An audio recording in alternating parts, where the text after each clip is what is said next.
Buen día, mi nombre es Julián David Rubio Forero, soy estudiante de la Universidad Manuela Beltrán en su modalidad virtual. El día de hoy voy a desarrollar la actividad número uno de la materia Contabilidad General, que se llama, pues tiene que ver, es un foro de contextualización de la normativa contable. Para esta actividad hay cuatro planteamientos de los cuales vamos a dar nuestra postura de aprobación a desaprobación, ampliándola y pues siendo, pues por decirlo así, lo más explicado posible y con su argumento básicamente. El primer planteamiento es la contabilidad no ha tenido una evolución histórica importante porque desde la antigüedad hasta nuestros días ha mantenido los mismos principios de registro y control para el reconocimiento de las transacciones económicas.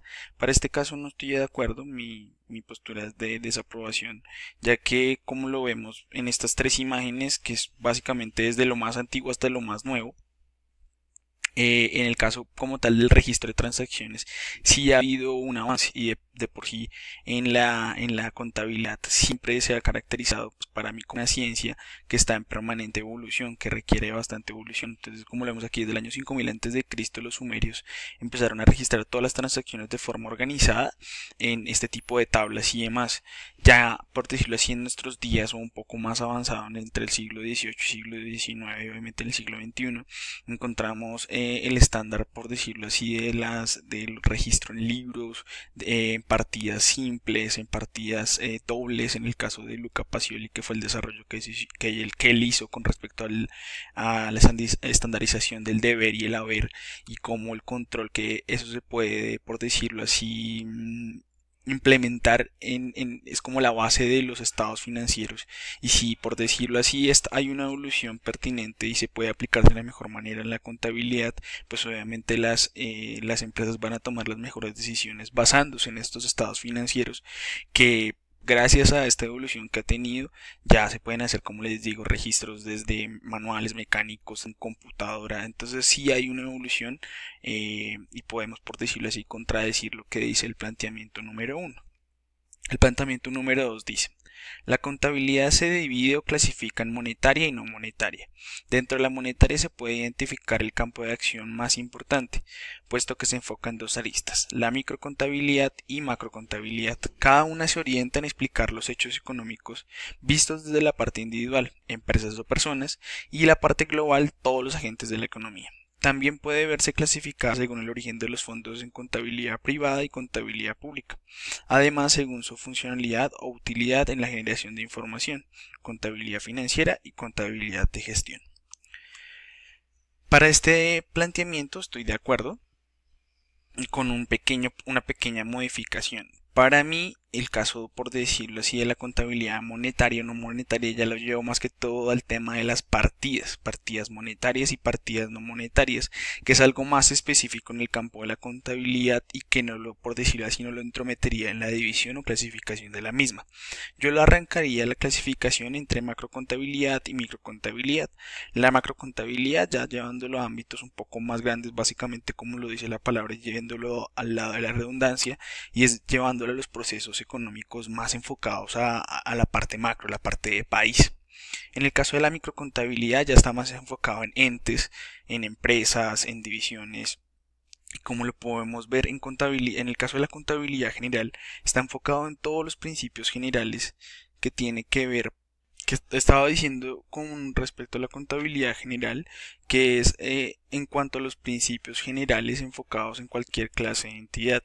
La contabilidad aplicada va más que todo enfocada en los principios generales que se aplican a cualquier tipo de ente económico.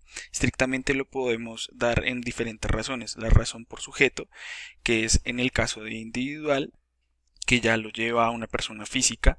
En el caso de colectivo tiene que ver con algún ente, ya pues agrupaciones colectivas, inclusive se pueden poner tipo religiosas y demás. En el caso público ya va enfocado en entes gubernamentales. Por razón de fin es fin especulativo, es con fines de lucro, y administrativos es sin fin de lucro. Por razón de objeto, más que todo en la parte comercial, la compra y venta de productos, en la parte industrial, la transformación y elaboración de productos. Entonces la contabilidad enfocada en eso. contabilidad enfocada en servicios y la parte financiera que va enfocada más que todo en la parte de cifras. Entonces, como lo podemos ver, si hay una clasificación en la parte contable. Planteamiento número 3. Las NIF son los estándares de información financiera que se aplican en la mayoría de países del mundo, incluyendo a Colombia, para presentar los estados financieros porque promueven los fines e intereses económicos particulares de los inversionistas globales, por lo que se convierte en prioridad para cada gobierno velar por el cumplimiento adecuado en cada nación que se encuentra en vías de desarrollo. Como lo podemos ver en esta imagen, aquí hay como en el mapa mundi encontramos los países que han adoptado ya las NIF, países que están en desarrollo de aplicarlas y países que no tienen la menor idea al respecto. En el caso de Colombia lo podemos ver que los años en que se empezó a implementar entre 2013 y 2014, pero el gobierno, por decirlo así, se puso al frente de la implementación de este tipo de normas porque ellos establecieron la norma 1314 en el año 2009, que ha tenido diferentes actualizaciones ciertamente, pero lo que hizo fue, por decirlo así, poner en cintura a la parte pública y a la parte privada para que ellos empezaran a implementar estas normas internacionales para todo tipo de proceso económico en la parte contable y obviamente para la estandarización y el establecimiento de los estados financieros, teniendo en cuenta todo lo que el marco conceptual que muestra la estandarización de estas normas. Entonces, al tener, por decirlo así, estos avances, pues Colombia sí ha estado, por decirlo así, implementando todo este tipo de normas, y tanto así que a nivel Latinoamérica Colombia sí las ha implementado, pero también le hizo algunas modificaciones. Es el caso, por ejemplo, para las pequeñas empresas con normas de convergencia, la 2023, la 3023, perdón, para las grandes empresas y la 3022 para pymes. Entonces sí ha habido una implementación y también ha habido, por decirlo así, normas de convergencia que están en pro, por decirlo así, de que se apliquen sí o sí este tipo de normas en el país. Encontramos que a nivel Latinoamérica también Ecuador, Venezuela adoptaron sí las normas NIF, pero también le hicieron algunas adaptaciones. En el caso de El Salvador, sí podemos encontrar que fue uno de los países de Centroamérica que se adaptó completamente a todas las normas desde, por decirlo así, desde cómo las montaron en el IASB. Planteamiento número 4 dice: en el marco conceptual de la información financiera del International Accounting Standard Board, IASB, se contemplan las características cualitativas que debe gozar la información financiera, estados financieros. Estas cualidades buscan generar confianza y transparencia entre los inversionistas y otros usuarios de la información financiera. Además, dicho marco presenta los lineamientos generales y alcance en que debe basarse los estándares de contabilidad e información financiera.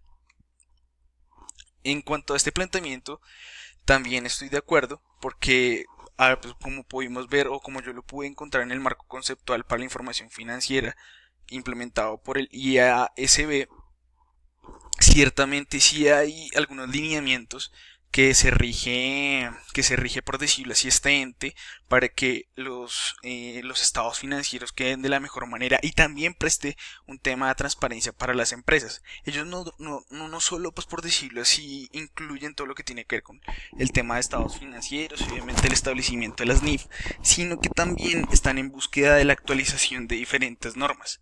¿Por qué? Porque ellos mismos reconocen que hay algunas normas que tienen, o estas mismas normas tienen algunos vacíos, y por eso es que también prestan, por decirlo así, todo este tema de actualizaciones.